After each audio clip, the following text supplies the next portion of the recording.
Esta é uma aula de Psicologia B, disciplina de opção 12º ano, e o autor que hoje vamos abordar é Erik Erikson.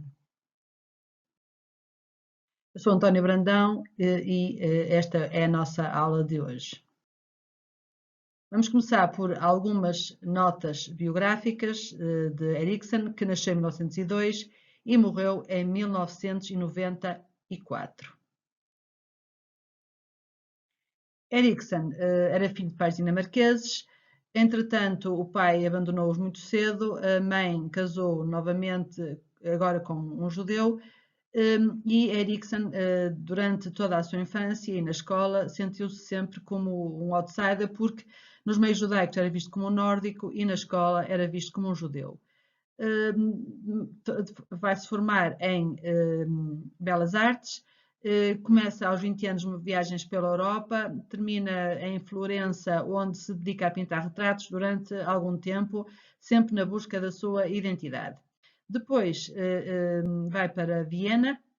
Ali torna-se professor numa escola que era destinada aos amigos e pacientes de Freud. Conhece assim Freud e também a filha deste, Ana, porque ingressa no Instituto de Psicanálise de Viena, vai estudar, fazer uma especialização em psicanálise infantil, e Ana Freud era ali professora, e vai começar a desenvolver então a sua teoria. Em 1933 antecipa os perigos do nazismo, percebe-se que com a chegada de Hitler ao poder as coisas iriam tornar-se complicadas, emigra para os Estados Unidos, vai para Chicago, inicia uma vida nova e durante a sua vida vai então ser professor em 3 grandes universidades dos Estados Unidos, Berkeley, Yale e Harvard. Como há bocadinho falávamos, na busca da identidade, Erikson vai finalmente encontrá-la simbolicamente quando se naturaliza americano e adota o apelido Erikson. Aqui temos algumas das suas obras principais. Eu salientaria aqui Identidade, Juventude e Crise, porque Erikson dá um peso grande à adolescência e às crises da adolescência. A visão de Erikson acerca do desenvolvimento psicossocial era bastante mais otimista que a visão freudiana, além de que é feita numa outra dimensão. Enquanto que Freud vai abordar o desenvolvimento da perspectiva psicossexual, Erikson vai abordá-la da perspectiva psicossocial. É então o tema da identidade que perspassa toda a sua obra e ele vai formular uma teoria, a teoria das 8 idades, que iremos agora abordar.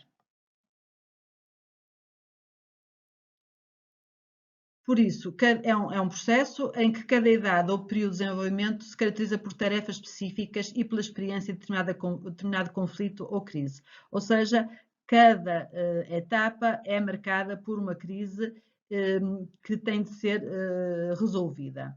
É então, através da resolução do conflito, da crise de cada estádio, que o indivíduo vai desenvolver novas capacidades e se desenvolve. É por isso uma concepção psicodinâmica, há um ajustamento, uma experiência positiva ou um desajustamento e nenhuma situação é definitiva. O que o indivíduo procura em cada etapa é tornar-se competente numa área da sua vida. Se a etapa for bem administrada, a pessoa vai ter então um senso de domínio de si próprio e da sua vida, senão ficará então com uma sensação de insuficiência em cada momento. Esta construção da identidade pessoal passa por este quem sou eu? Esta é a pergunta que nós fazemos durante toda a nossa vida e é marcada por estas crises e que se relacionam com diferentes estádios, etapas ou fases da nossa existência.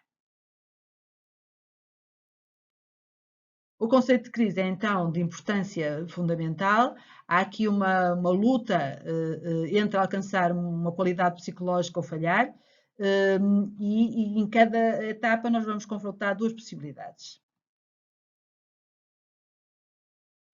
Numa vertente adaptativa positiva ou uma vertente desadaptativa negativa. E então temos o momento da resolução.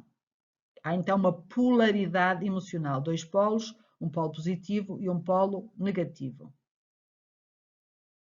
Neste processo do conflito, se a vertente positiva for dominante, evidentemente que há um desenvolvimento equilibrado e o indivíduo controla a sua vida e vai controlar o desenvolvimento da sua existência. Estes são, então, os 8 estádios de desenvolvimento psicossocial considerados por Erikson. Cada fase, estão a ver que tem ali dois polos opostos: a confiança e a desconfiança, a autonomia ou vergonha, a iniciativa ou a culpa, a indústria ou a inferioridade, a identidade ou a difusão ou confusão, que é a fase da adolescência, a intimidade e o isolamento versus isolamento, a generatividade versus estagnação e a integridade versus desespero, que será então a etapa final, ou a oitava idade. O primeiro estádio, que vai então dos 0 aos 18 meses, nesta primeira fase as crianças aprendem ou não a confiar nos outros. A confiança tem muito a ver com o apego e com a gestão que se faz dos relacionamentos. A criança espera que o outro, o cuidador, atenda às suas necessidades. O bebê é totalmente dependente e por isso o desenvolvimento baseia-se na confiança que tem nos cuidadores, especialmente na mãe. Se a relação for satisfatória, então a criança vai desenvolver a confiança. Na segunda idade, que vai então dos 18 meses aos 3 anos, nesta segunda etapa a criança explora ativamente o meio que a rodeia. Se for encorajada, desenvolve autonomia e independência. Se for excessivamente protegida e controlada, vai desenvolver sentimentos de vergonha, de dependência e de incapacidade para desenvolver atividades sozinha. Depende muito dos outros e da aprovação dos outros.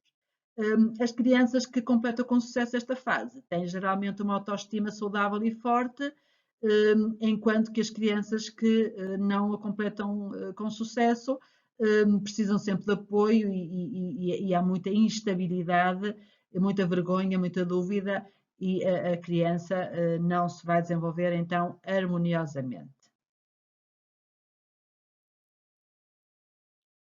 A terceira idade. Esta terceira idade é da iniciativa versus culpa. Aqui a pergunta que a criança coloca é: serei bom ou mau? É a fase do jogo simbólico, da brincadeira. Desenvolve-se aqui já uma moralidade. As crianças começam a fortalecer o seu poder e o controle sobre o mundo através do brincar, por isso o brincar é absolutamente fundamental no desenvolvimento da criança. Nas crianças que são bem-sucedidas nesta etapa, sentem-se capazes e confiantes e adquirem habilidades que são fundamentais para a etapa seguinte. As crianças começam também aqui a reconhecer o sentimento da culpa quando erram. Daí a questão da moralidade que aqui já começa a surgir. A quarta idade põe-se a questão da competência. Serei bom ou serei mau naquilo que fazem? A criança entra na escola, sobretudo nas sociedades ocidentais, e é-lhes exigido um processo de aprendizagem e é também que a criança alcance essas aprendizagens, mas tem que ser estimulado o desejo de aprender e a curiosidade para este sucesso. Se houver sucesso, a criança desenvolve o sentimento de autonomia e de competência. Se a criança não alcança o sucesso, vê-se comprometido de algum modo este estádio e desenvolve um sentimento de inferioridade desinvestido nas tarefas. Diz: não quero fazer. E muitas vezes, se não quer fazer, esconde: não consigo fazer. É por isso importante ajudar a criança a desenvolver esta competência e ajudá-la também a alcançar o sucesso. Entramos então agora na quinta idade e a pergunta, esta é a tal pergunta básica, no início também falávamos, é o quem sou eu? É a adolescência, a construção da identidade é tarefa fundamental neste estádio.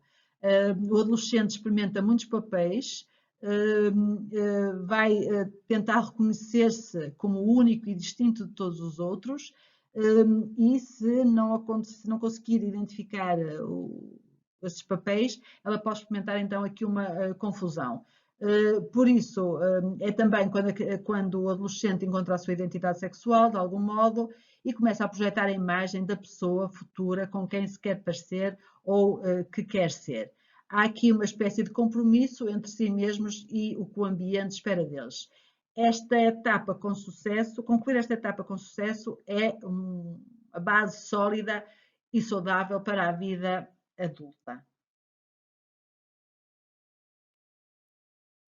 Na sexta idade, a questão que se coloca é: deverei partilhar a minha vida?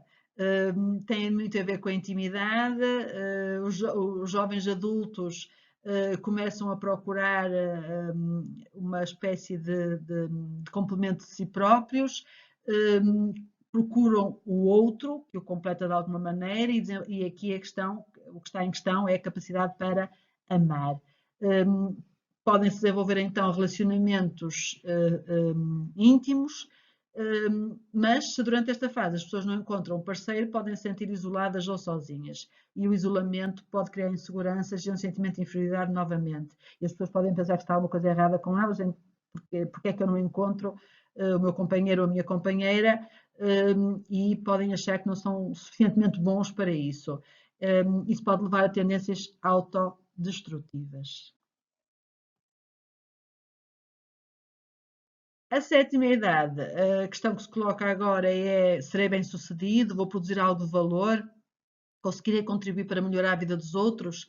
Aqui já nos preocupamos com os outros, já saímos um bocadinho de nós próprios, e a preocupação recai também sobre os outros. Tem a ver então com cuidar de pessoas, além dos seus entes queridos diretos, não é? E à medida que entramos na meia-idade, a nossa visão do mundo vai-se alargar um bocadinho, além do nosso ambiente mais direto, da família, e as pessoas reconhecem que a vida não é apenas sobre si mesma, que há os outros, e cuidar dos outros torna-se então fundamental.